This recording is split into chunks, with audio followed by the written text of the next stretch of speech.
ఏ point నచ్చపోవచ్చు. కాబట్టి neutral audience like చేయడం start చేయండి. ఫస్ట్ ఇప్పుడు లైక్ చేయండి.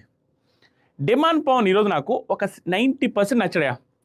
90% ఎందుకు నచ్చాడంటే ఈ 90% నచ్చాడు, 5% అస్సలు నచ్చలేదు. ఒక 5% ఎందుకు నచ్చలేదంటే ఈ రోజు రీజన్ మొన్న క్లారిటీ ఇవ్వకుండా ఏం చేస్తున్నాడు అని. ఈరోజు కొన్ని విషయాల క్లారిటీ ఇచ్చాడు. ఆ క్లారిటీ మొన్న ఏదైనా కాన్వర్ట్ చేసిన ఆర్గ్యుమెంట్స్ జరిగేటప్పుడు అప్పుడు ఇంత క్లారిటీకి ఎందుకు మాట్లాడలేదు కొన్ని విషయాల మీదనే. సంబంధం లేకుండా సైలెంట్గా నిలబడతాడు. ఏదైనా చెప్పాల్సినప్పుడు చెప్పడు, స్టాండ్ తీసుకోవాల్సినప్పుడు స్టాండ్ తీసుకోడు, సైలెంట్ కూడా. ఈరోజు బాగానే మాట్లాడు. ఈరోజు తనూజ గారితో మాట్లాడినప్పుడు కొన్ని పాయింట్లు బాగా మాట్లాడు, అన్నీ అని చెప్పలేను.